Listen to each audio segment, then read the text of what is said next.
In the winter of 1937, a Reverend arrives at a quiet English village. Tasked with nurturing the congregation of a 14th century church, he soon discovers he wasn't the only one drawn to those ancient crumbling walls. For the next 2 decades at this church, the paranormal would become his constant companion, where he and others would experience a relentless force, audible whispers, violent poltergeist activity, and chilling encounters, along with full-bodied entities that could reach out and even embrace the living. This spine-tingling yet largely forgotten haunting is ready to be remembered. Because I'm Peter Laws, and this is a Reverend's 22-year nightmare at Langenhoe. The county of Essex is filled with dark mystery. Sometimes known as Witch Country, it is the birthplace of the infamous Witchfinder General Matthew Hopkins. But there are also countless stories of the paranormal too. I've covered some of them on this show, like the Devil's Disciple at Treasure Holt or the UK Amityville in St. Osyth. But Essex is also home to what is sometimes described as the most haunted house in Britain, the infamous Borley Rectory. And yet a mere 22 miles south of Borley is the site of a haunting that rivals, or some might even say exceeds, the events at Borley. They call the place Langenhoe, which comes from the Anglo-Saxon word for long hill. Stretching back to Roman times, this small village sits on the banks of the River Colne. I checked the village website, which describes Langenhoe as a vibrant and welcoming place with fairs and festivals, a real sense of community spirit. And yet some who visit the area still have a sense of unease in one particular location. It is the site of the old church, the 14th century parish church at St. Mary's. I say the site because the church is no longer there. It was demolished in 1962, and so the church that's behind me in the video today, well, that's going to act as a sort of reconstruction to illustrate the frightening events at Langenhoe. If you visit the actual site today, you'll see the subtle remnants of the old church. Hidden amongst the trees are a few scattered headstones. They lean in the tall grass, gripped by the soil and the weeds. Some who visit the spot have reported a sense of presence, others a feeling of palpable evil. Well, to understand why the site might have such an eerie echo, we need to return to the year 1937, which was when the Langenhoe Church was still active and standing, and it would be the arrival of a new rector that seemed to kickstart this 22-year haunting, and his name was Reverend Ernest Merryweather. Merryweather had previously been the minister of a church in Binchester in Bishop Auckland. That's in the northeast where he was born. And yet in 1937 he moved to Langenhoe, Essex to look after the Church of St. Mary's. When he arrived there was no rectory for him, and so at first he lived about 10 minutes north in 16 Merryweather Crescent in Colchester. He was described as a large, stocky northern man, and by all accounts he was very well liked by everyone he met. Paranormal researcher Peter Underwood interviewed Merryweather and said he was, quote, level-headed, sensible, and with an infectious sense of humor, and with a gift for looking on the bright side of things. He had also had, and this is important to know, he had also had no previous experience of the paranormal. But all that was about to change, because very soon after he arrived in Langenhoe, he would start to experience events so strange that he would end up keeping a diary, recording the activity. And his first entry came on the 20th of September 1937, a mere month before he was to be formally inducted as the rector of the church. And it took place inside the church building. His diary described it as a quiet autumn day when he visited the church. Perhaps he was looking around it excited, or maybe a little nervous about his new role. It was a Monday, and Reverend Merryweather was standing alone. The air was very still. There was little trace of wind, so much so that he'd left the west door open. And so imagine Merryweather's shock when the church suddenly exploded with a deafening heavy crash. It was the west door slamming shut. The sound of the impact was so immense it seemed to shake the entire building. And perhaps he could have dismissed this as an inexplicable gust of wind, and yet the events were disturbing enough for Merryweather to record them in his diary. Doors don't usually slam to as if an express train had hit them when there is no palpable reason. This aroused my curiosity as to the cause. And it would be the first of many entries. The next event was small, like the start of hauntings often are, but it was peculiar enough for him to record it in the diary. You see, Merryweather had various items to help him do his work as a vicar, including a small briefcase that is used by clergy. In it, vicars can carry a crucifix, communion wafers, or perhaps silver or gold chalices for communion wine. So, since these contents can be expensive, the cases often have locks on them. Merryweather would place the case in the vestry of the church, which is where the vicar would get ready for the service. The vestry will become a focal point in this paranormal activity, by the way. He would put the case in the vestry and leave it open so he could grab what he needed. And yet, on 2 occasions, in November of 1937, he would come to the case and find it had locked itself. Made no sense. He tried to get it to open, but he couldn't. He took it to another part of the church, and still he couldn't get it to open. Confused, he took it into the churchyard, but still, it was just too tight. It was only when he took the case further off church grounds into one of the surrounding lanes that something changed, and he said that suddenly, quote, the valise unlocked without any difficulty. The first time this happened, there was a witness with him who saw the entire thing play out. The case seemed to be being tampered with, but only on church grounds. Now, these initial, you could say very minor events, the slamming door and the locking case, seem to have happened around his induction service. This is a special church event where a new vicar or rector is installed into the church, like a new operating system, I suppose. Someone to help bring the Holy Spirit to the new generation of churchgoers. Perhaps this presence wanted to make something clear from the start, that not all the spirits on that ground were holy.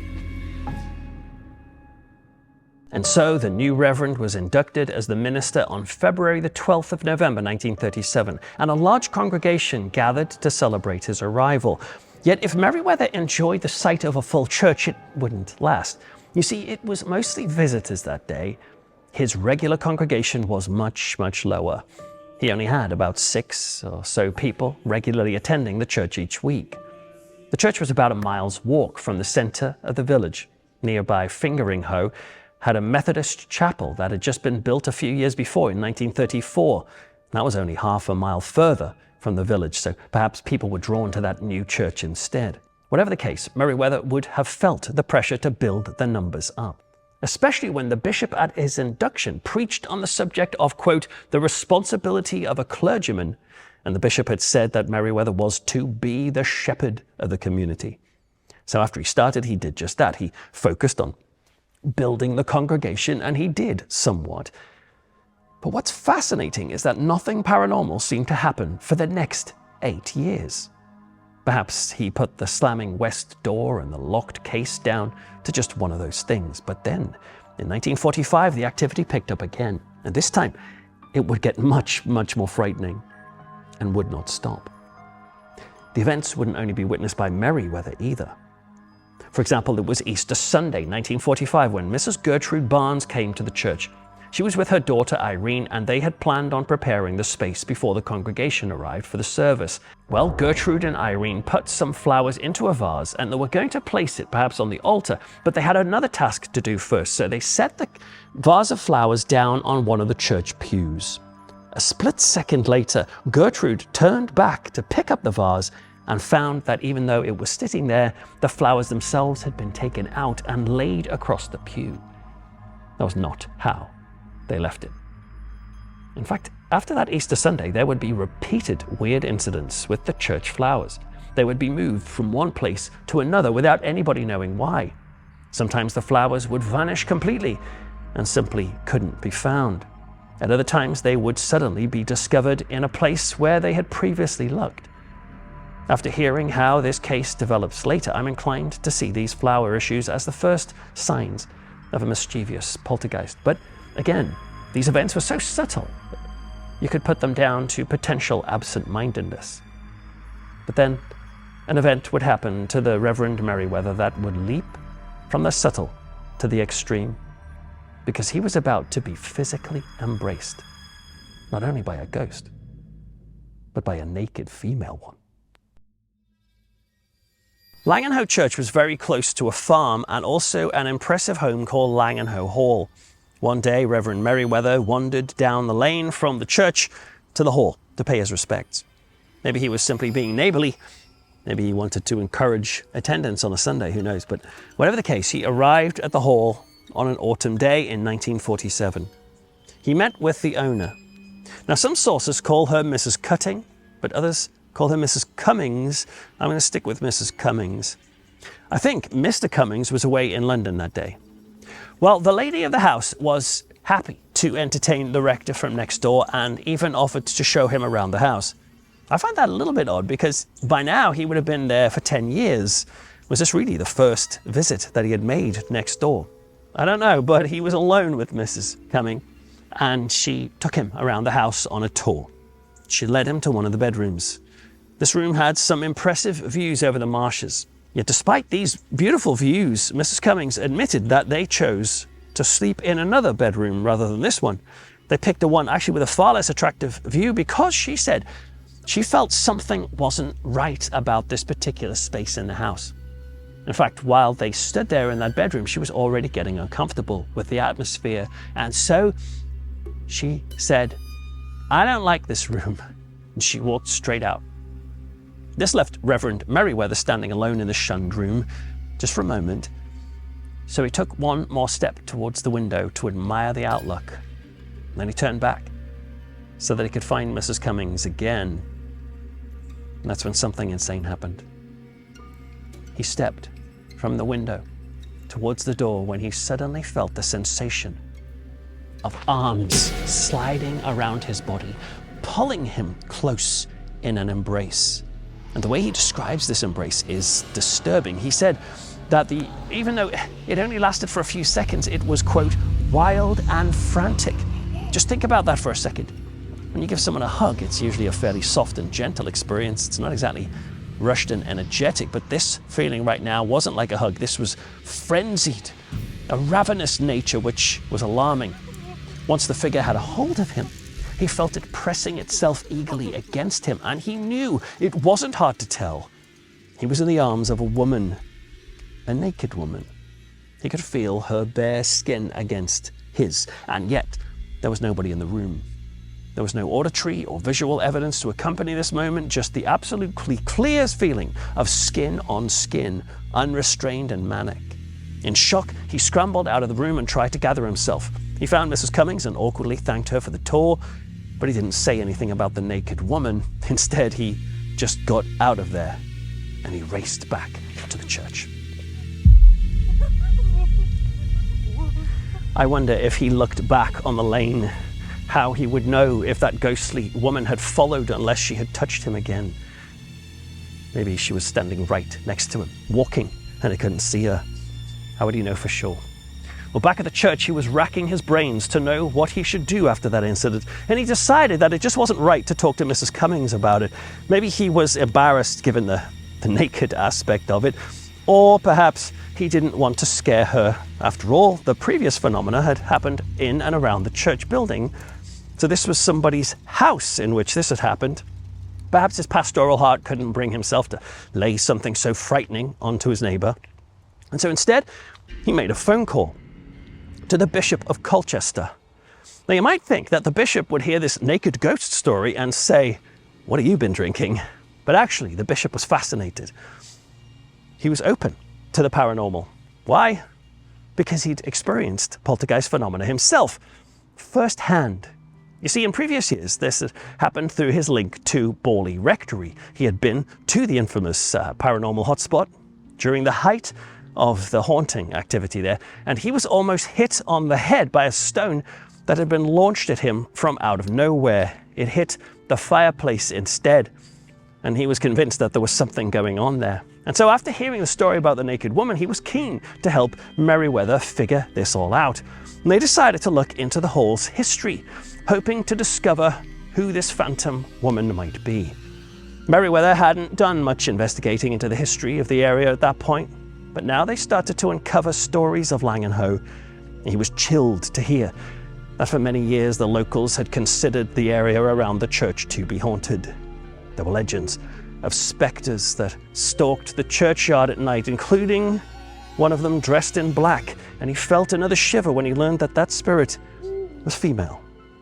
There was also a report from 1908 about two sisters who were outside the church when they saw the figure of what looked like an old-fashioned nun walking along the pathway. The nun then went between the gravestones of the churchyard and walked through the north church wall, vanishing before them. Knowing there had been previous paranormal encounters at the church may have disturbed him more or comforted him to know that he wasn't alone.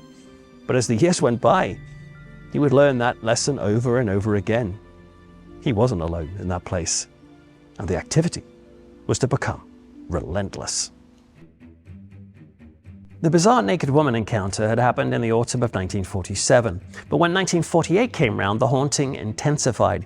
Reverend Merryweather was leading a Holy Communion service, that is, when the congregation take bread and wine to remember and honor the death of Jesus. The entire congregation was sitting in the pews, praying and singing hymns, when all of a sudden, the service was interrupted by the pounding of the vestry door. Now just think about how crazy that is. The vestry would be empty at that point. The vicar had gone in before the service and got his robes and his notes, and then he would have left to start the service. No one really needs to sit around in the vestry during the service itself, but right now, during the service, someone suddenly started pounding on the door while the service went on. Everyone looked over, confused and troubled. Merryweather must have stopped the service because his diaries say that he investigated, and yet they found no explanation for the knocking on the vestry door. This pounding on the door during Holy Communion happened regularly the following month and then more intermittently throughout the rest of the year. Each time the sound would disrupt the service, yet no explanation could be found. Merryweather's diaries say that the pounding during communion happened 10 times between July and December of that year, 1948. The presence in the church had made itself known with the pounding, but that seemingly wasn't enough, because next, it would speak.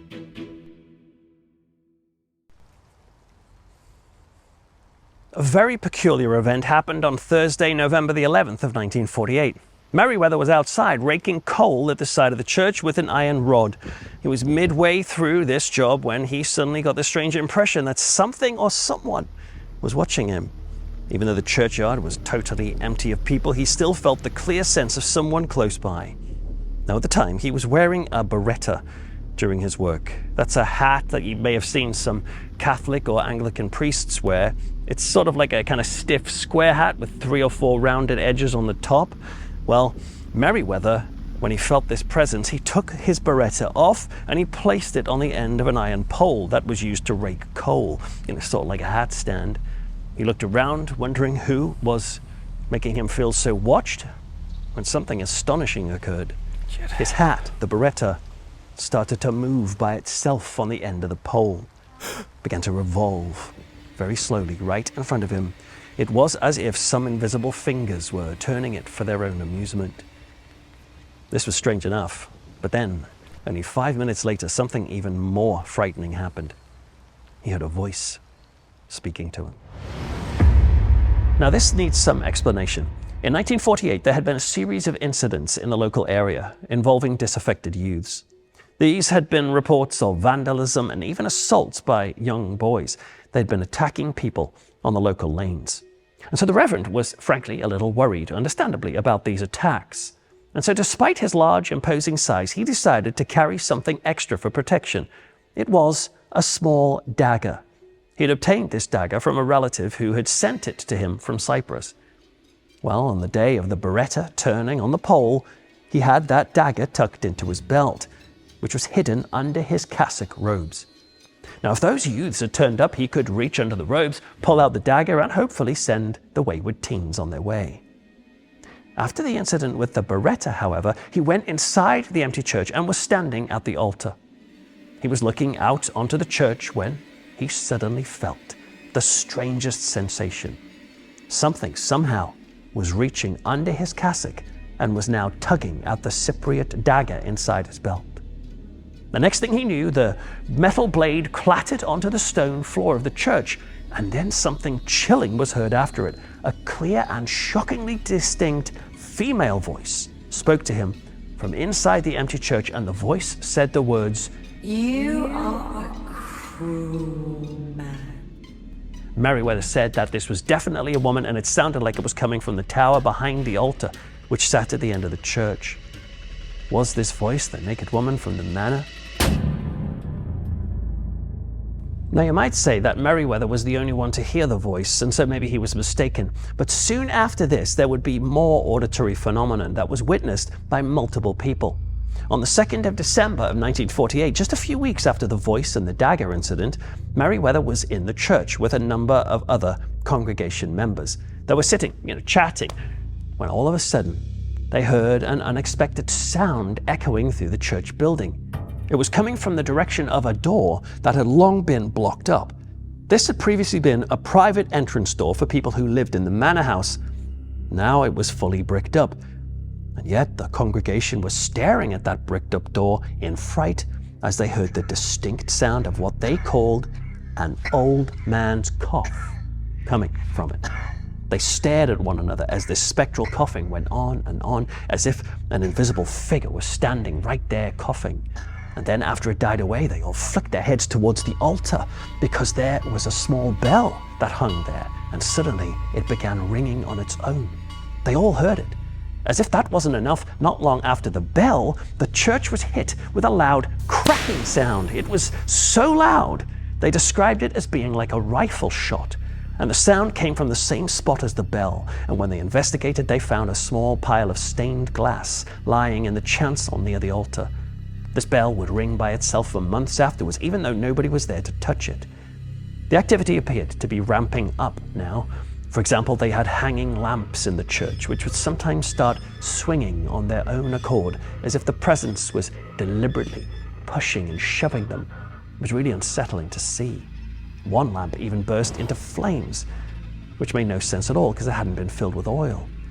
These swinging lights would happen for 3 days straight and then stop. So far, the Reverend had seen poltergeist activity and heard spectral voices. He had even been physically touched by unseen hands, but it would be in 1949 when he would see an actual apparition before him. Merryweather was in the middle of leading a church service one Sunday. Now, thankfully by now, that regular pounding on the vestry door seemed to have died away. But something even more disturbing would occur that Sunday as he stood at the altar. He was leading prayers and hymns, and he was looking out into the congregation when he saw the figure of a woman. He estimated that she was young, about 30, and she was wearing a dress that was either white or gray, and she also had what he described as, quote, flowing headgear, suggesting some sort of medieval attire. And her strangeness was confirmed with a shock when he saw this woman walk from the north side of the church across the chancel, and then she vanished into the stone wall to the southwest of the church. Now, listen to this. It's a detail I've not hardly heard in any haunting cases. Ghosts walk through walls all the time. It's kind of their thing. But on this occasion, Merryweather said that the wall itself seemed to open up to let her through. He said she walked through that parting wall with a slight stoop, as if she was crouching through a secret passageway. And then the wall closed again behind her. Now, bear in mind that he said that this woman did not look transparent in any way. She looked as real as everybody else, and yet she just did the impossible before his eyes. This was crazy. And he wrote it all up in his diary, noting the expression on the woman's face. He said there was a clear sense of sadness to her. Now, what's fascinating about the location where this woman walked is that after hearing about this case, the paranormal researcher Peter Underwood examined photographs of the west end of the church, and he said that there had indeed been a door in the internal tower wall, meaning that this sad and mysterious woman had walked through a door that was no longer there, but certainly had been in the past. Merryweather was astonished when Underwood showed him the picture. The door had been present in the church before 1884, but that would prove to be a terrible year for that church because in April of that year, the entire place had almost fell down to the ground in a disaster. Earthquakes are not commonplace in the UK, but at 18 minutes past 9 on the 22nd of April 1884, the most destructive quake in at least the last 400 years hit the area of Colchester. Witnesses said that the ground felt that it had suddenly lifted up and then dropped again, which sent shockwaves as far as northern France and Belgium. I found newspaper reports from London saying how the walls of buildings quaked that day. The staff at the Lancet office ran into the street in London thinking that their building was about to collapse. Now, this quake lasted 20 seconds and brought serious damage across the city of Colchester and the surrounding villages too, including Langenhoe. The shaken earth sent cracks shooting through the various medieval buildings in the area. The stone spire of a congregational church broke off and fell to the ground with a massive crash. Other old churches saw stone blocks from the buildings fall into the cemeteries and smash the tombstones.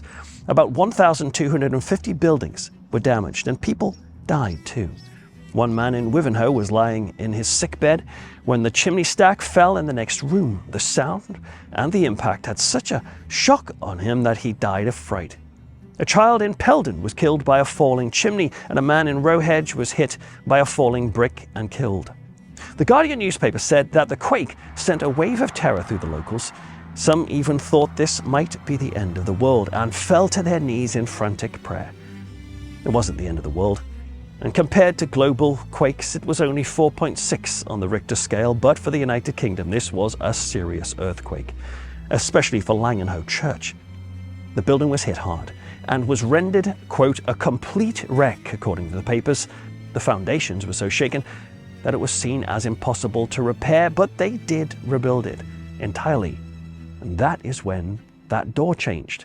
The church was reopened in February 1886. Makes you wonder if the trauma of that earthquake somehow created a troubled atmosphere in which the paranormal could thrive. Who knows? All we can be sure of is that the activity at Langenhoe simply would not stop. There's a book called Music and the Paranormal by Melvin Willen, and it's an encyclopedia of hauntings that have included the sound of spectral music. Ghostly music crops up in a surprising amount of hauntings. Well, its entry in Langenhoe Church talks of an incident in September 1950, when the rector was sitting in the vestry when he suddenly heard the sound of singing.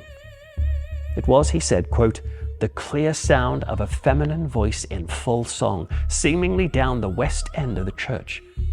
The music was likened to the sound of plain song, which is a type of a cappella singing without instruments, like a Gregorian chant, I suppose. He was still in the vestry when he heard this music, and he was transfixed with it, and so he decided to investigate. But just as he was about to open the vestry door, the singing died away. In its place, he heard the pounding of heavy footsteps. It sounded exactly as if someone was, right now, walking slowly up the middle aisle of the church. He was quoted as describing these steps as coming with, quote, with slow and sinister tread. Startled, Merryweather pushed the vestry door open to take a look, yet his opening the door seemed to have made the footsteps stop.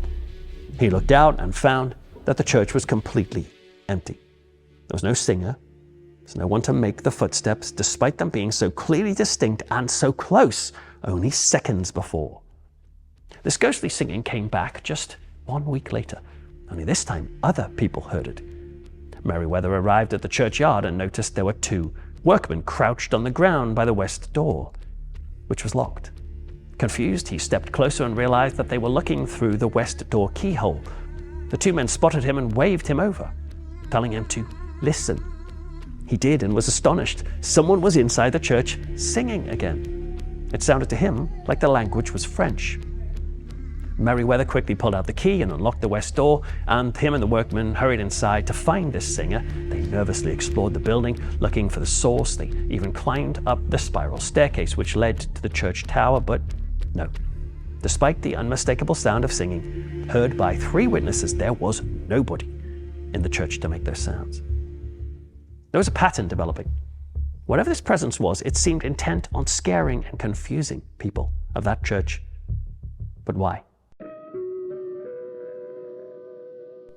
Merryweather had already seen the apparition of the woman who walked through the church wall. That happened in August 1949, but he saw another figure on Christmas Eve in 1950.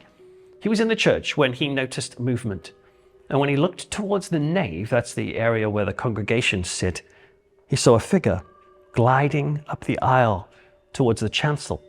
It seemed to be headed for the altar and the vestry to the side. The shape was vague, but was clear enough for him to write a description in his diary, and he said it wasn't female this time. It looked like a man in a tweed suit. He watched this male figure drift in front of him, then it disappeared into the pulpit where he preached from. On another occasion, he had a further encounter while sitting at the organ. Merryweather was practicing his playing, filling the church with the sound of a hymn, when he was suddenly interrupted, not by a sound or a sight, but the unmistakable feeling of being watched. He lifted his fingers from the organ keys and slowly turned on his seat to look at the church. And there was a woman, wearing modern clothes this time. She was staring at him. Merryweather was taken aback, not just because of that intense look on her face, but because within seconds, she had vanished. This haunting had started fairly subtly, but now the paranormal power of this place seemed to be growing stronger and more bold. For some reason, the vestry seems to keep coming up in this haunting case, as if this was the epicenter for the activity. For example, at one point, Merryweather's housekeeper was alone in the church when she got the distinct impression that she was being watched. She turned and looked around, and yet there was nobody there. Confused, she went into the vestry, and when she went in there, she was hit with a distinct and genuine sense of evil in that room. Bear in mind that she had been in that church and the vestry countless times, yet something on that day felt very different and very wrong. And so, frightened of this evil presence, the housekeeper hurried out of the church and went to get Reverend Merryweather. They both returned to the vestry and yet found and felt nothing out of the ordinary. The presence was gone, or rather, it had played its trick for the day. There would be plenty more. Not long after, the housekeeper felt that sense of evil in there. Merryweather went to enter the vestry, yet as he turned the handle, the door would not open. The door had a lock on it, so he turned the key, but it wouldn't work. He kept trying, but still nothing. Annoyed, he went to get the help of a man who lived nearby in a cottage. The man agreed to come and give him some assistance, and so they both went back to the vestry, both of them trying the door, turning the key, but it would not budge.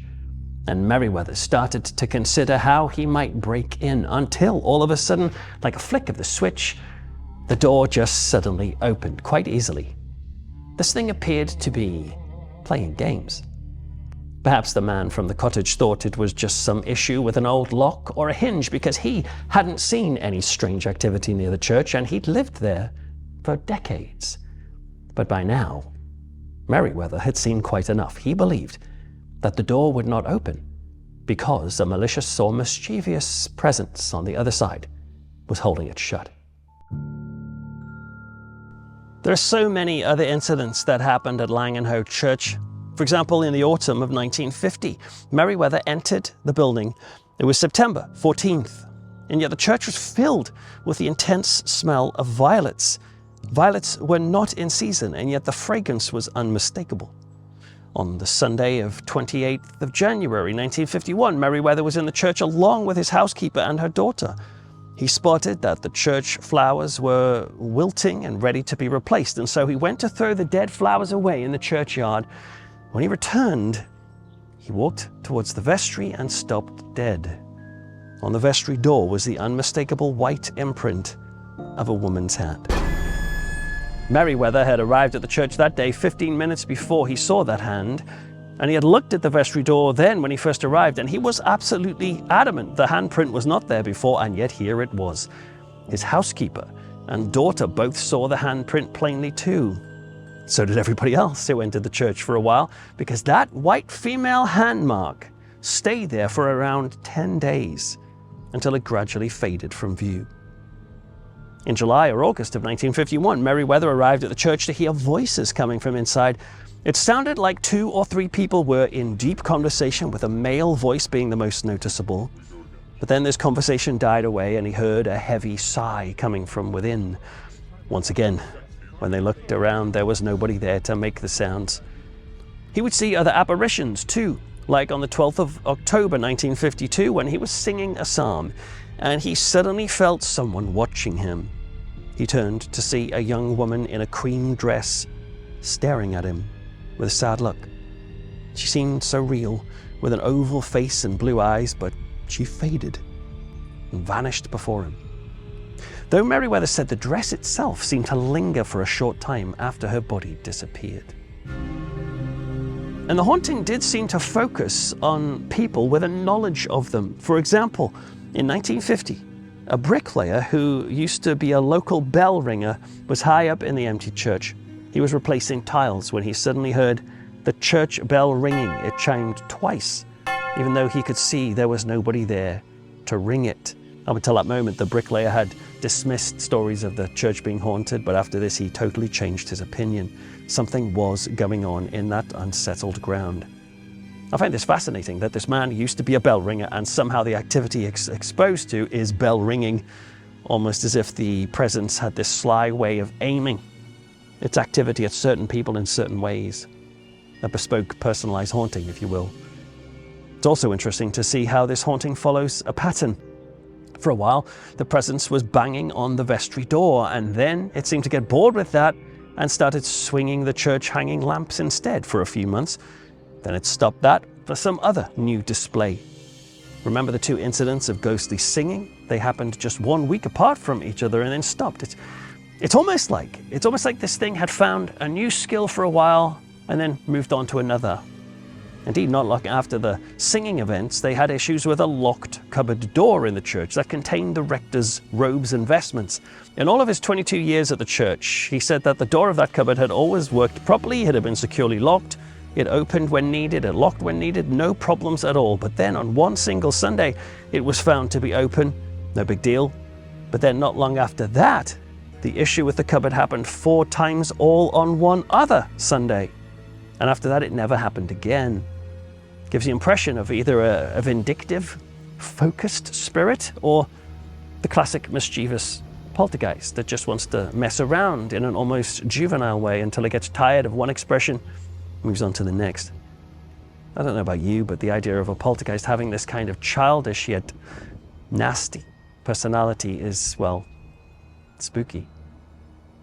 But maybe there was something far more sinister going on, because then people started to talk of murder. What was happening at Langenhoe? Well, to help understand the haunting, the Reverend invited some mediums to the church to perform several seances. That was in 1958. He didn't tell them any details about what had happened, and yet that night, a female medium made an interesting statement. She announced the sea used to be closer to this church than it was now. Now that's actually pretty interesting because it really had been closer in the past, but the coastline had receded over the years. It's interesting because that's quite unusual. The area around Langenhoe is prone to erosion and coastal flooding. The sea normally creeps inland, not out, but in some rare occasions, natural causes can make the coastline extend outwards. It had done so here, and somehow the medium knew that. But then suddenly she said this: "There's a figure of a young woman standing with us right now. She has a high, drooping headdress on, and she has something to do with the farm." But then the medium added, "I think this woman practices music in the church, and that she stays here, but she's sad and slow." The medium said that this woman's name was Mary, and then the medium suddenly announced that she could see a murder being committed inside the very church. She claimed to see a woman and a man struggling together. Some of the entities contacted that night alleged that this man was Sir Robert Atford, a tyrannical landowner who had murdered a serving girl in that church in the early 1600s. But another suggestion arose that a former rector of the church had been having an affair with a young woman and then had murdered her within the walls of that building to cover up the affair. This theory certainly does seem to unlock a meaning behind some of the strange incidents at Langenhoe. For example, could this account for the naked woman's eager embrace? Was that the spirit of the murdered lover holding the new rector like she had the old? Was the sad female apparition in medieval headdress the forlorn and forgotten victim wandering the church in despair? Could this explain the female voice saying, "You are a cruel man," after she saw the dagger in Merryweather's belt? Or disturbingly, could the thuds on the vestry door be where this woman was stabbed to death by the rector? Could that explain the chilling female handprint on the wood of that door? Not to mention the sense of palpable evil within that very room. Well, of course we don't know, but could it suggest that the spirit of the murdered woman was not the only one in that place? Perhaps the murderous energy of the killer had remained. The haunting certainly does seem to have cruel and mischievous aspects, like it wanted to frighten people, it wanted to disturb them. For example, there was a sanctuary lamp that hung in the chancel. Merryweather made this out of an old jam jar painted red. The sanctuary light symbolizes Jesus' presence in the church, and for 11 years that lamp hung there glowing and bringing comfort to the congregation. But then, when the activity really began, that light would keep going out. There was never any problem of it blowing out accidentally because the candle was in a sealed jar with holes in the lid, and it was unaffected by breezes. But then, one morning during a church service, that candle just winked out, as if someone had blown it, and this began to happen over and over again. Perhaps the entity, the presence, wanted to make a statement to Merryweather and the congregants, a message that said, "There was no presence of God here, only me and my victim." It certainly seemed focused on scaring the congregation rather than outside investigators. You see, Peter Underwood and another researcher stayed over in the church on September the 24th, 1949. They set out various tests and equipment, but nothing happened. There was a huge thunderstorm that night, so Underwood said that any auditory anomalies wouldn't have been heard. But on the whole, it was uneventful. Now, is that because there simply was no presence in that church?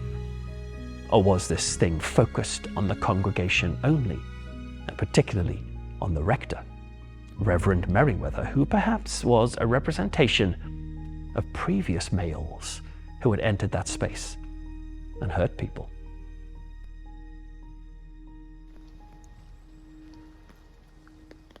Peter Underwood said he had spent many hours with Reverend Merryweather over the span of about 12 years.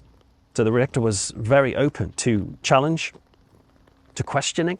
He was eager to find ways of corroborating his own claims with other witnesses, and yet he was adamant. His years at Langenhoe had not been normal. He and his parishioners had encountered the paranormal repeatedly. Some might say that the Reverend perhaps must have had a psychic ability, in the sense that he could see the worlds beyond, and yet he never had any other paranormal experiences, either before or after.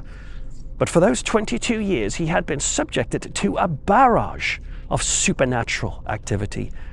He retired from church ministry in 1959, and he never did grow the congregation enough to make the place viable.